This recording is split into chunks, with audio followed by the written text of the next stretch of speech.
वजीर आजम ने मजाजी तौर पर स्काई रूट एरोस्पेस के इन्फिनिटी कैंपस का इफ्तिताह किया। हैदराबाद में कायम ये जदीद तरीन सहूलत मुल्क के खलाई निज़ाम में एक बड़े बदलाव की निशानदेही करती है। वजीर आजम ने इस मौके पर फरमाया कि हिंदुस्तान के खलाई शोबे को आज निजी शोबा एक अहम छलांग दिला रहा है। उन्होंने कहा कि ये कैंपस मुल्क की नई सोच, जिद्दत और बालाखर उसके नौजवानों की ताकत का अक्स है। ये सनती मरकज़ तकरीबन 2 लाख मुरब्बा फुट के रकबे पर मुहित है और वसी सलाहियत रखता है। इस सहूलत का इस्तेमाल मुख्तलिफ खलाई गाड़ियों के डिज़ाइन, तैयारी, यकजहती और जांच के लिए किया जाएगा। इस कैंपस में माहाना एक मदारी रॉकेट बनाने की सलाहियत मौजूद है। ये इफ्तिताह हिंदुस्तानी खलाई मंसूबों में निजी शराकत को फ़रोग़ देने की हुकूमती ख्वाहिश को ज़ाहिर करता है। साथियों, आज देश स्पेस सेक्टर में एक अभूतपूर्व अवसर का साक्षी बन रहा है। आज भारत के स्पेस इकोसिस्टम में प्राइवेट सेक्टर बड़ी उड़ान भर रहा है। स्काई रूट का इन्फिनिटी कैंपस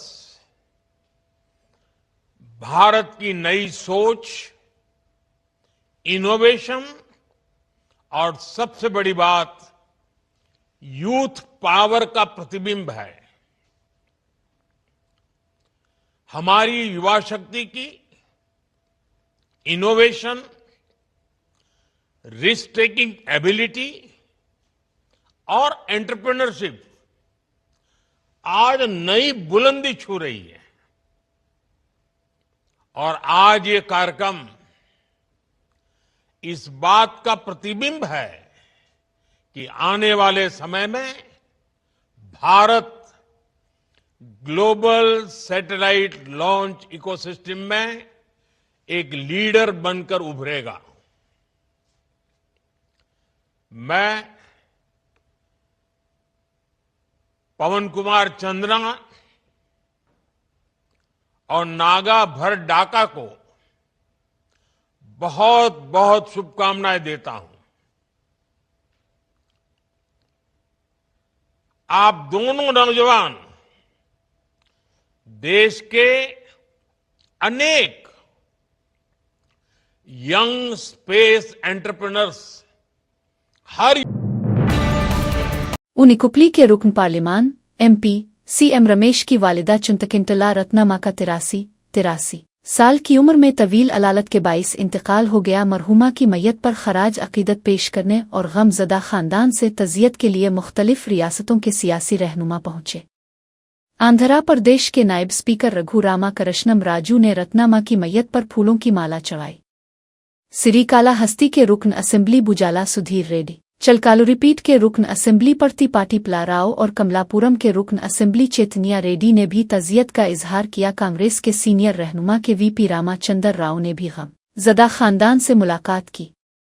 तेलंगाना के रुकन पार्लिमान इटीला राजेंदर और साबिका रुकन असेंबली OLABNN वामश भी वहां मौजूद थे। सियासी हलकों की उन बड़ी शख्सियात ने रुकन पार्लिमान CM रमेश और उनके अहल खाना को सब्र जमील की तलकीन की।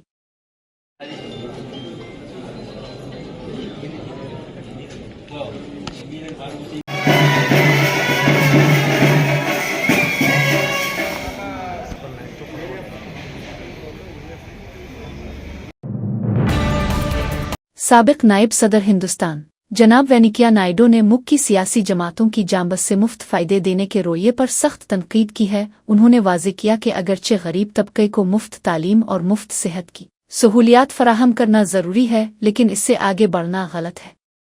वेंकैया नायडू ने सवाल उठाया कि क्या ख्वातीन ने हुकूमतों से मुफ्त बस सफ़र का मुतालबा किया था। उन्होंने हुकूमतों को मशवरा दिया कि उन्हें सिर्फ कर्ज लेकर अवाम में मुफ्त अशिया तकसीम करने के बजाय दौलत की तख्लीक के मजबूत रास्ते तलाश करने चाहिए।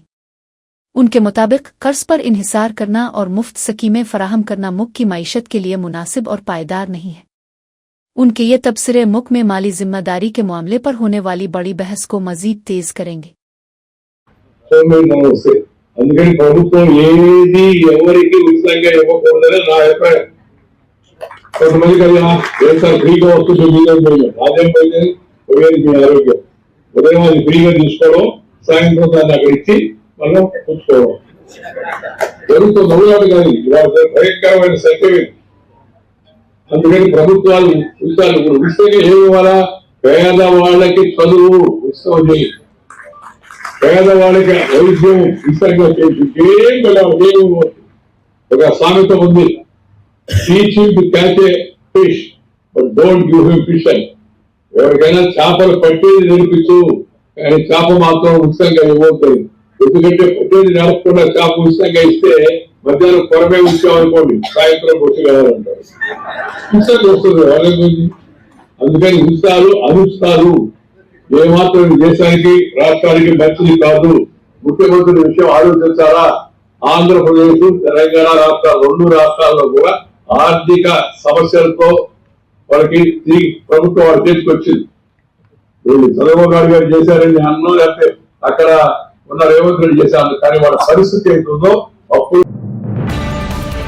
वजीर बराए आबपाशी खुराक और शहरी रसद उत्तम कुमार रेड्डी ने माहौल दोस्त इकदामात पर रोशनी डाली है। उन्होंने ऐलान किया कि सनती अराजी की मुंतकली ट्रांसफॉर्मेशन का मंसूबा हैदराबाद को आलूदगी से मुकम्मल तौर पर पाक बनाने में बहुत ज्यादा मुफीद साबित होगा। वजीर ने बैरूनी हल्का शाहरा आउटर रंग रोड की अंदरूनी हुदूद में काम करने वाले तमाम सनतकारों से मुखातिब हुए उत्तम कुमार रेड्डी ने उन सब सनतकारों को इस मंसूबे में भरपूर शिरकत के लिए दावत दी। मंसूबे का अहम मकसद शहर के वस्त से आलूदगी फैलाने वाली सनतों को बाहर मुंतकिल करना है। उन्होंने सनतकारों से दरख्वास्त की कि वो माहौल की बेहतरी और अवाम की सेहत के लिए हुकूमत के साथ ताउन करे।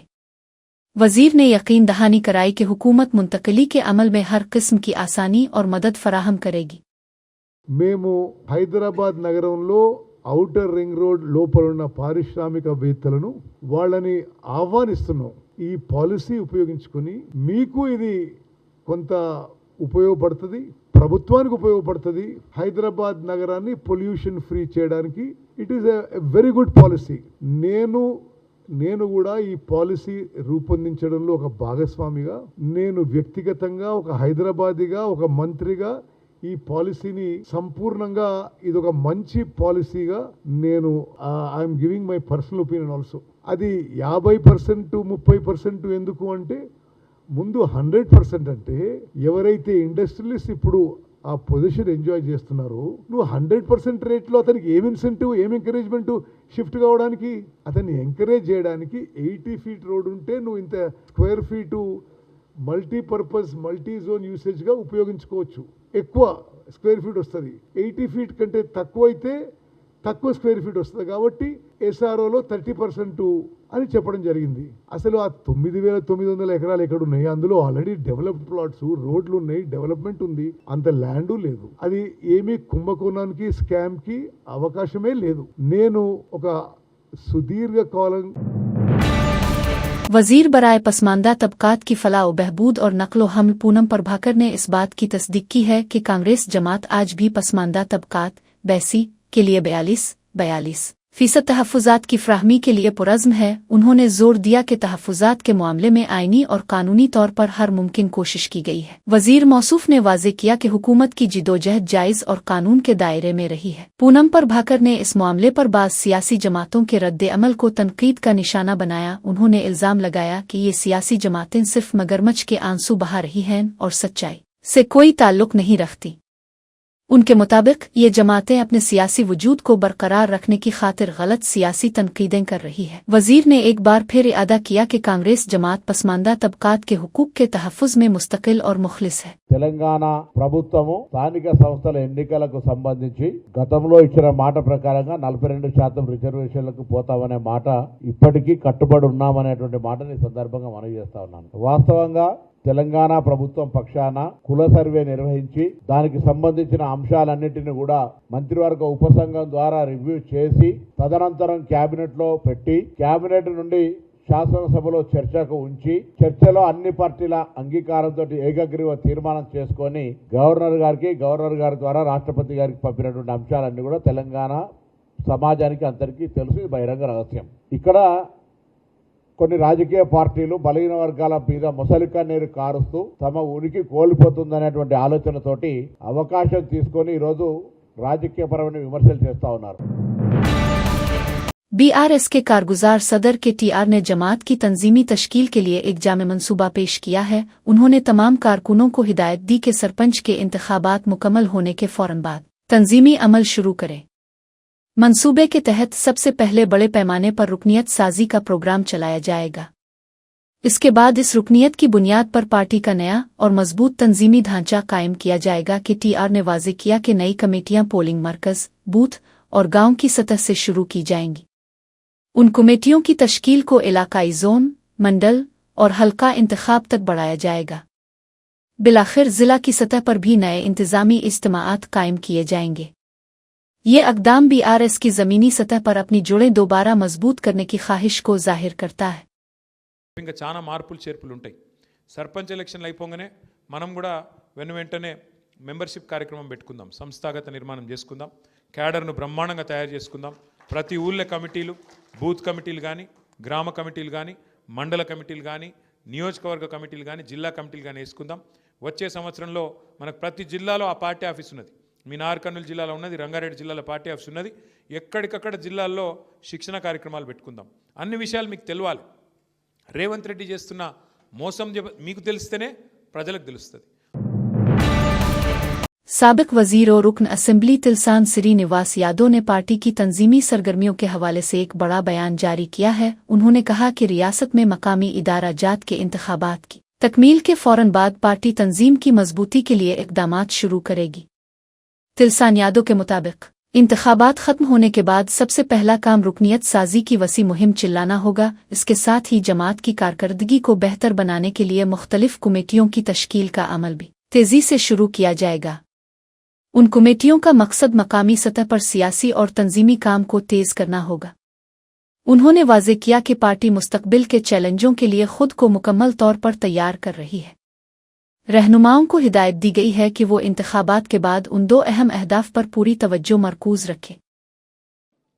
లోకల్ బాడీస్ ఏవైతే సర్పంచ్ ఎలక్షన్లు కాగానే మరి వెంటనే మెంబర్షిప్ డ్రైవ్ ఉంటుంది మన పార్టీది। మన పార్టీ మెంబర్షిప్ డ్రైవ్ అయిన తర్వాత మరి కమిటీలు వేసుకొని ముందుకెళ్ళడం జరుగుతుంది। అవన్నీ ఆల్రెడీ చర్చలు జరుగుతున్నాయి।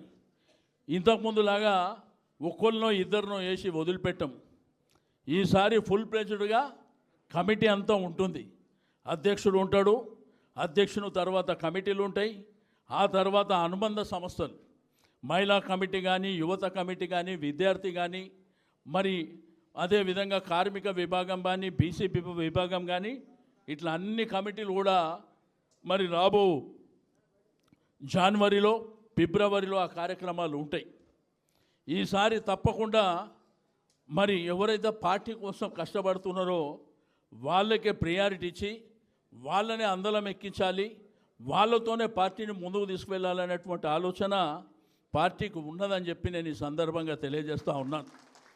కాబట్టి మరి హైదరాబాద్ జంట నగరాల్లో సికింద్రాబాద్ साबिक वजीर और रुकन असेंबली हरीश राव ने तेलंगाना तहरीकी कारकुनान और रियासत की आवाम के लिए एक खास तजवीज़ पेश की है। उन्होंने कहा कि 29 नवंबर को दिकुशा दिवस के तारीखी मौके पर आवाम को अपने जज्बात का इजहार करना चाहिए।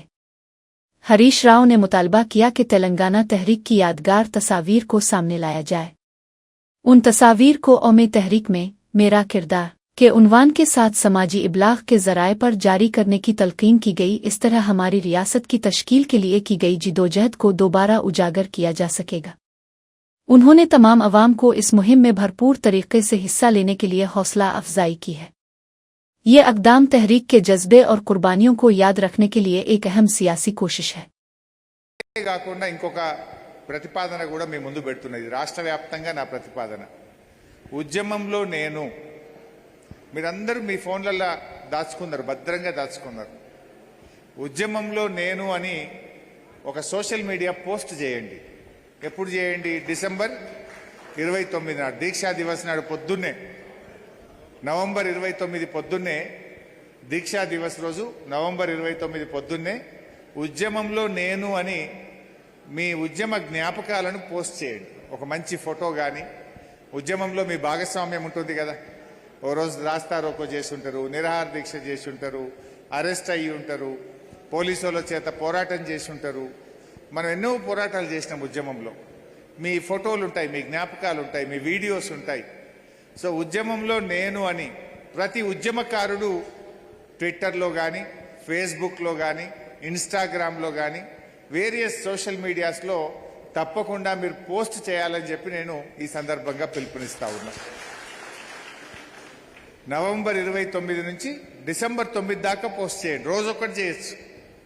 చాలా ఉంటాయి మీ దగ్గర ఉద్యమ పోరాట చిహ్నాలు. రోజొక్కటి పోస్ట్ చేయండి. साबिक वजीर और रुकन असेंबली जगदीश रेड्डी ने कांग्रेस हुकूमत पर तेलंगाना के अवाम के खिलाफ एक अजीम साजिश तख्लीक करने का संगीन इल्जाम लगाया है। उन्होंने कहा कि ये गिरोह हिल्ट पॉलिसी के नाम पर 4 करोड़ तेलंगाना की अवाम को तबाह करने की कोशिश कर रहा है। जगदीश रेड्डी का दावा है कि इस साजिश के तहत वजीर आला, वुज़रा के अहलखाना और बड़े बड़े सरमायाकार मिलकर काम कर रहे हैं। उन्होंने मजीद इल्जाम लगाया कि इन तमाम लोगों ने 5 लाख करोड़ रुपए 0,000 करोड़ की अवामी जायदाद को आपस में बांटने के लिए ये मंसूबा बनाया है। बीआरएस के रहनुमा ने हुकूमत को चैलेंज दिया कि वो फौरी तौर पर इस बदउनवानी में शामिल चोरों की तफसीलात जाहिर करे। उन्होंने तंबीह की कि अगर हुकूमत ने शफाफियत का मुजाहरा न किया तो बीआरएस जल्द ही उन तमाम अफराद के नाम खुद अवाम के सामने लाएगी। ఆస్తిని పంచుకోవడానికి తెరదీసిన కుట్ర ఈ హిల్ట్ పాలసీ. మేము డిమాండ్ చేస్తూ ఉన్నాం పార్టీగా, వెంటనే మొత్తం లిస్టు బయట పెట్టండి, ప్రజల ముందు పెట్టండి. ఎవరెవరో లబ్ధిదారులు దీంట్లో 50 గజాలు 100 గజాలల్లా ప్రభుత్వ భూమిలో పాపం దిక్కులేక గుడిసేసుకొని రూమ్ కట్టుకుంటే ఇద్దరు భార్య భర్తలు కష్టం చేసి హైడ్రా పేరు మీద దుర్మార్గంగా వాళ్ళని కూలగొట్టి, వాళ్ళ ఇల్లు కూలగొట్టి, వాళ్ళను నిమిషాల మీద గూడు లేకుండా చేసి 2,000 ఎకరాల భూమిని పంచుకుంటామంటే కేవలం 40 మంది దొంగలం తింటామంటే తెలంగాణ ప్రజలు ఎందుకు ఊరుకుంటారు? మీరు పెడతారా లేదా 2 రోజులు సమయం ఇచ్చి మేమే బయట పెడతాం. మొత్తం దొంగలు ఎవరో, కలిసి దోసుకుంటున్న కుట్రదారులు ఎవరో అందరి పేర్లు కూడా బయట పెడతాం మేమే. नरसेपुर इलाके में कांग्रेस पार्टी को इस वक्त एक बड़ा सियासी झटका लगा जब आसुके कामरान ने जमात छोड़ने का ऐलान किया। साबिक जिला परिषद के इलाकाई हलका के रुकन ZPTC अंजनीविलो और उनके साथ दीगर मकामी रहनुमाओं और कारकुनान ने बाज़ाब्ता तौर पर BRS में शमूलियत इख्तियार कर ली। ये शमूलियत नरसेपुर की मकामी रुकन असेंबली सुनीता लक्ष्मा रेड्डी की क़ियादत में मुकम्मल हुई। इस मौके पर BRS के सीनियर रहनुमा और साबिक वजीर हरीश राव खास तौर पर मौजूद थे। हरीश राव ने कांग्रेस छोड़कर आने वाले तमाम रहनुमाओं का खिले दिल से इस्तकबाल किया। उन्होंने पार्टी की रवायत के मुताबिक उन तमाम रहनुमाओं को BRS की अलामत गुलाबी शाल उड़ाकर पार्टी में खुश आमदीद कहा। नरसेपुर की सियासी सूरत-ए-हाल में ये बड़ी शमूलियत कांग्रेस के लिए एक बड़ा धचका समझी जा रही है। BRS ने इस तरह मकामी सतह पर अपनी बुनियादों को मजीद मजबूत किया है। कालूजी सेहत यूनिवर्सिटी इस वक्त एक बड़े तनाज़े की जद में है, जहां एक मुआविन उस्ताद पर तालिबा को जिनसी तौर पर हरासा करने का इल्ज़ाम लगा है। तालिबा ने इंतज़ामिया को शिकायत की थी कि मुआविन उस्ताद रात के वक्त इसे गैर शाइस्ता पैगामात भेजकर हरास करता था। शिकायत मिलने पर यूनिवर्सिटी ने फौरी अक़दाम करते हुए इस उस्ताद को फ़राइज़ से बरतरफ कर दिया था। ताहम इस उस्ताद ने बदला लेने के लिए तालिबा को PG इम्तिहान में जानबूझ कर नाकाम फेल कर दिया। इम्तिहान के नतीजे पर अवामी तनकीद के बाद तिब्बी महकमे के आला हुक्काम ने इस हादसे की तहकीकात के लिए एक कमेटी तश्कील दी। तहकीकाती कमेटी ने अपनी रिपोर्ट में तस्दीक की कि उस्ताद ने इंतकामना तालिबा की जवाबी कापियों पर गलत निशानात लगाकर इसे नाकाम किया था।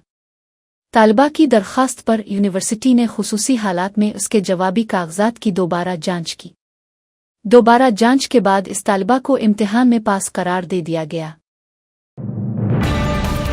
तेलंगाना पुलिस के जुनूब मशरक़ी इलाके की जानिब से जारी किए गए एक तंबीही ख़त मेमो पर शदीद सियासी तनाज़ा खड़ा हो गया है। कंचनबाग थाना के एक नायब मुआयनाकार सब इंस्पेक्टर को ख़त भेजा गया, जिसमें उन्हें ड्यूटी के दौरान इवपा कमाला और तपस्या की रस्में अदा करने पर वजाहत देने को कहा गया। पुलिस के इस हिदायतनामे को रियासत में फौरी और सख्त रद्द अमल का सामना करना पड़ा। बीजेपी और उशो हिंदू परिषद ने इस हुक्म को इम्तियाजी और मजहब मुखालिफ करार देते हुए सख्त तनकीद की। सियासी जमातों ने इस मामले को हिंदुओं के मजहबी मामलात में दखल अंदाजी करार दिया। एहतजाज के तौर पर बीजेपी के कारकुनों ने हैदराबाद में आला पुलिस अफसर डीजीपी के दफ्तर के बाहर शदीद मुजाहरा किया। मुजाहिरीन ने हुकूमत के खिलाफ नारेबाजी की और तंबीही खत को फौरी तौर पर वापस लेने का मुतालबा किया। ये मामला सरकारी मुलाजमतों में मजहबी आज़ादी और ज़ाब्तों की पाबंदी के मसले पर गर्मजोशी पैदा कर रहा है।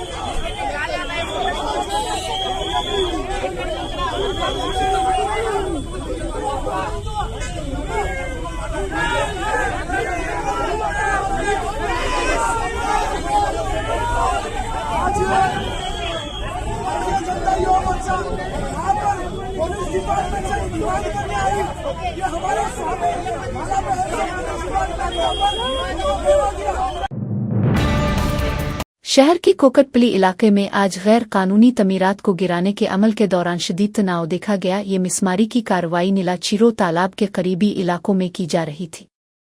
इंतजामिया ने इस अमल के लिए बड़ी हाइड्रा मशीन का इस्तेमाल किया।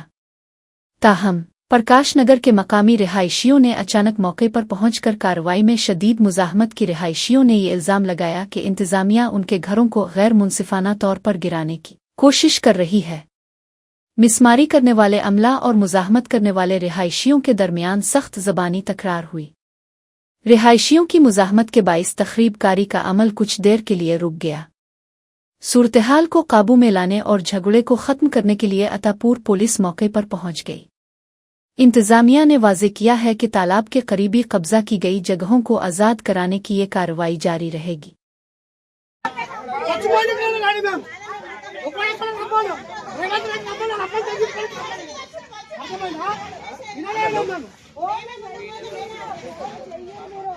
అంటే ఇంకొక సావయ్య దాకా మీరు ఇది ఆపేటట్లేదు. అక్కడ బుచ్చమ్మ చనిపోయింది కదా ముంగట్నే,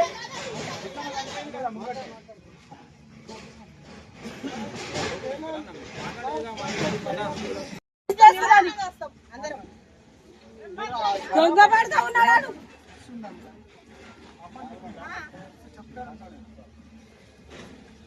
మీరు అక్కడనే ఈ మొగ ఆనే ఆపు ఆడ ఆపుతనే ఇదంతా ఆగుతుంది. అక్కడ బుచ్చమ్మ చనిపోయింది కదా హైడ్రాతో అంటే ఇంకొకరు రావాలి.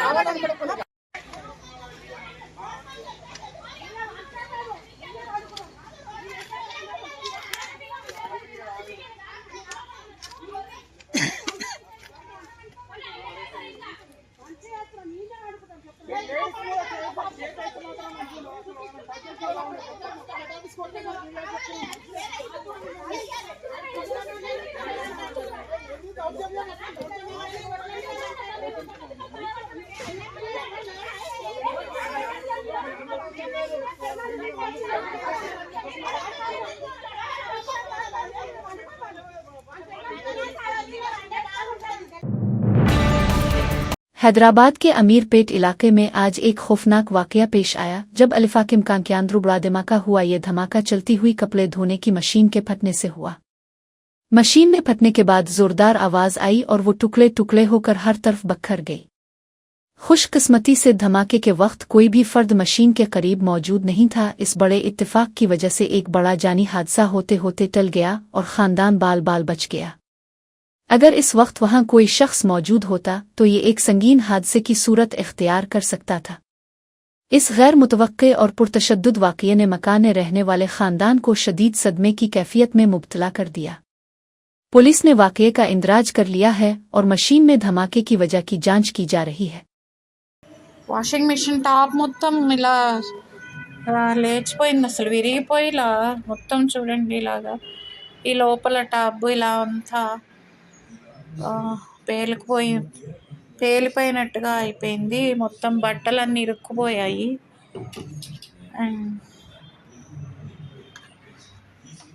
ఈ లోపల టబ్ అంతా ఇలా వంకులు తిరిగిపోయింది, బట్టలన్నీ లోపల ఇరుక్కుపోయి ఉన్నాయి.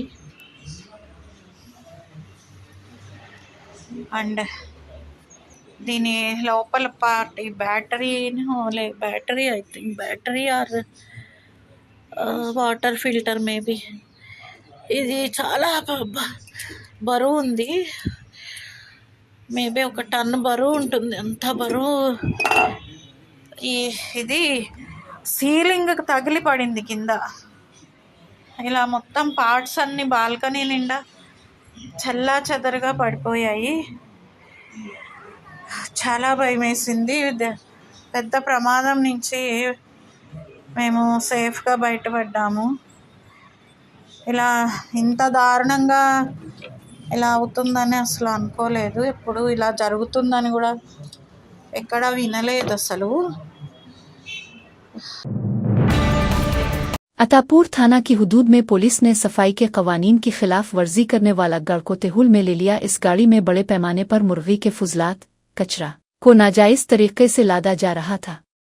अतापुर पुलिस ने मकामी रिहायशियों की शिकायत और इलाके में फैलने वाली बदबू की वजह से ये कार्रवाई की। पुलिस ने नकलो हमल की इस गाड़ी को कब्जे में ले लिया है और उसके ड्राइवर को भी हिरासत में लिया गया। मुर्गी के फुजलात को इस तरह शहरी इलाकों से ले जाना और नाजायज जगहों पर ठिकाने लगाना सेहत आमा के लिए एक संगीन खतरा है। मकामी रिहायशियों ने पुलिस के इस फौरी अक़दाम को सराहा है जो वो सफाई और आलूदगी को रोकने के लिए कर रहे हैं। कानूनी चारा जोई अब गाड़ी के मालिक और दूसरे जिम्मेदार अफराद के खिलाफ शुरू कर दी गई है। BRS के कारगुजार सदर के TR ने जमात की तंजीमी तश्कील के लिए एक जामे मंसूबा पेश किया है। उन्होंने तमाम कारकुनों को हिदायत दी कि सरपंच के इंतखाबात मुकम्मल होने के फौरन बाद तंजीमी अमल शुरू करें। मंसूबे के तहत सबसे पहले बड़े पैमाने पर रुकनियत साजी का प्रोग्राम चलाया जाएगा। इसके बाद इस रुकनियत की बुनियाद पर पार्टी का नया और मजबूत तंजीमी ढांचा कायम किया जाएगा। कि TR ने वाज़ेह किया कि नई कमेटियां पोलिंग मरकज़, बूथ और गांव की सतह से शुरू की जाएंगी। उन कमेटियों की तश्कील को इलाकाई जोन, मंडल और हल्का इंतखाब तक बढ़ाया जाएगा। बिलाखिर जिला की सतह पर भी नए इंतजामी इज्तिमाआत कायम किए जाएंगे। ये अक़दाम BRS की ज़मीनी सतह पर अपनी जुड़ें दोबारा मजबूत करने की ख्वाहिश को जाहिर करता है।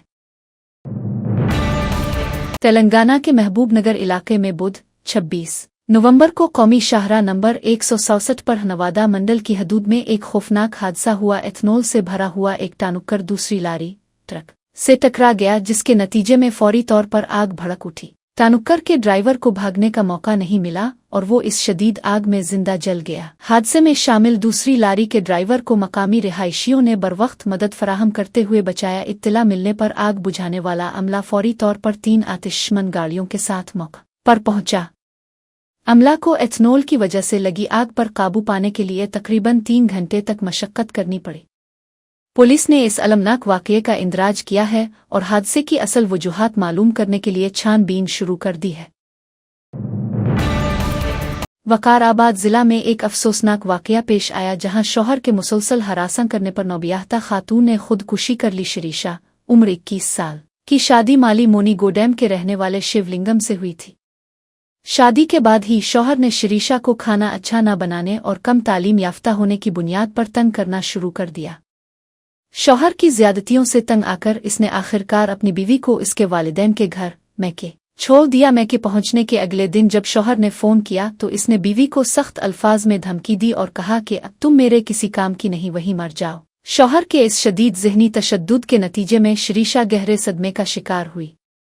शौहर की हरासानी और धमकियां बर्दाश्त न करने के बाइस इसने फांसी लगाकर अपनी जान ले ली। मरहुमा के वालिदैन ने अपने दामाद को बेटी की मौत का जिम्मेदार करार देते हुए पुलिस में शिकायत दर्ज कराई। वालिदैन ने पुलिस से मुतालबा किया है कि वो कातिल शौहर के खिलाफ सख्त कानूनी कार्रवाई करे।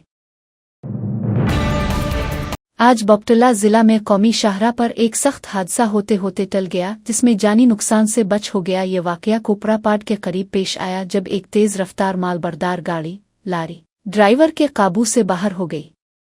बेकाबू गाड़ी ने करीब ही वाक़े जरी हथियार जैसे कि दास बनाने वाली एक दुकान को टुकर मार दी और दुकान में घुस गई। खुशकिस्मती से वहां मौजूद कुछ लोगों ने लारी को तेजी से आते देख लिया और वो फौरी तौर पर रास्ते से हट गए। उनकी होशियारी की वजह से एक बड़ा जानी हादसा होने से बच गया और वो बाल बाल बच गए। लारी के दुकान में घुसने से इमारत को शदीद नुकसान पहुंचा और माली खसारा हुआ। वाकये की इत्तला मिलते ही मकामी पुलिस फौरी तौर पर मौके पर पहुंची। पुलिस ने हादसे के हवाले से मुकदमा दर्ज कर लिया है और छानबीन शुरू कर दी है।